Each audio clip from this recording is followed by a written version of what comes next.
Zeleni forum i svečano predstavljanje knjige Demokratija pred izazovom, kako javnost učestvuje u stvaranju politike životne sredine, održano je 27. februara u Beogradu. Zeleni forum predstavlja poziv na raspravu o budućnosti odnosa između javnih vlasti, civilnog društva, akademske zajednice, privrede i zainteresovane javnosti u procesu stvaranja politike životne sredine.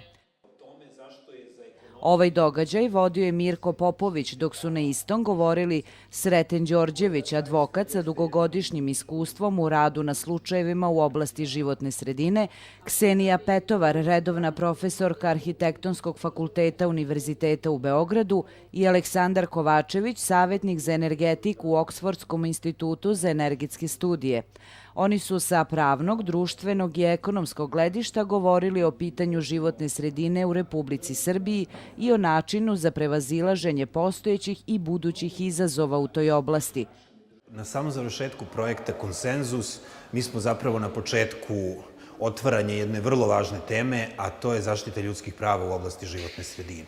Ono što je zaključak i suma utisaka desetomesečnog projekta gde smo obišli nekoliko desetina lokalnih samouprava, razgovarali sa predstavnicima vlasti sa svih nivoa, razgovarali sa civilnim društvom, razgovarali sa stručnom javnošću, jeste da je neophodno da se instrumenti zaštite ljudskih prava upotrebe za zaštitu životne sredine. Veliki rezultat projekta Konsenzus jeste uspostavljena saradnja između organizacija civilnog društva koje se bave zaštitom životne sredine i organizacije koje se bave zaštitom ljudskih prava. Veliki korak napred jeste što smo projektom Konsenzus i uopšte Sense programom pokazali da civilno društvo ima kapacitet da učestvuje u procesu donošenja odluka tako što daje kvalitetne predloge i tako što daje vrlo kompetentno mišljenje po određenim pitanjima.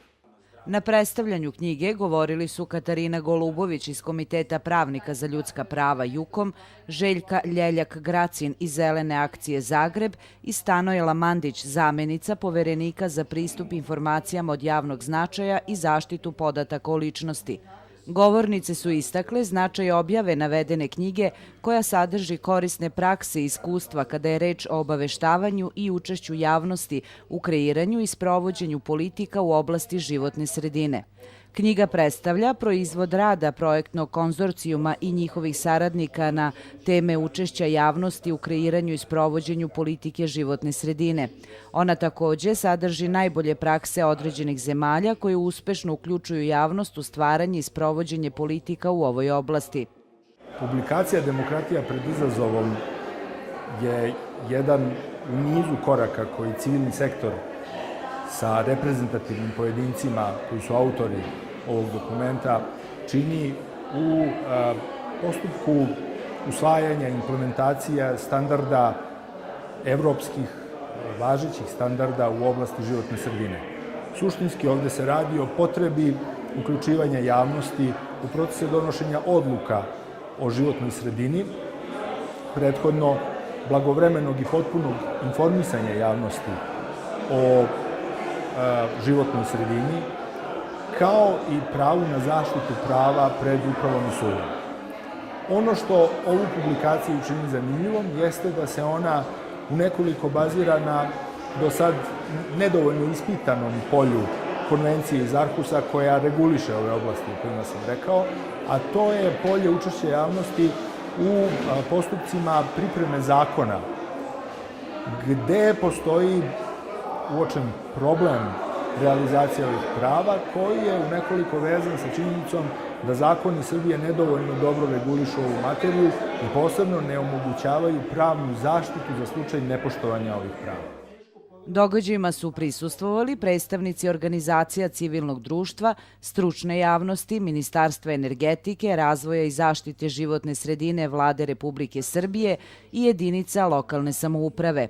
Ovi događaji predstavljaju završnicu projekta Konsenzus, partnerski pristup u kreiranju politike životne sredine, koji sprovode Beogradska otvorena škola, UNEKOP iz Paraćina, Arhus centar iz Kragujevca i Centar za energetsku efikasnost CEFIX iz Vršca.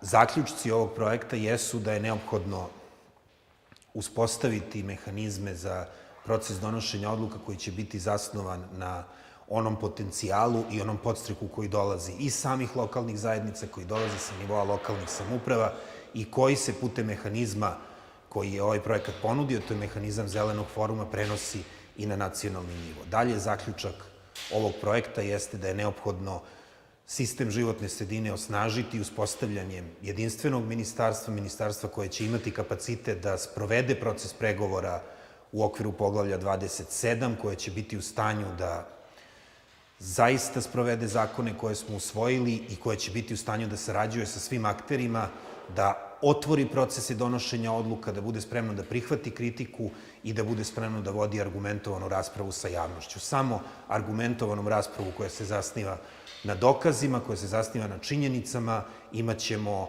kvalitetnu javnu politiku životne sredine.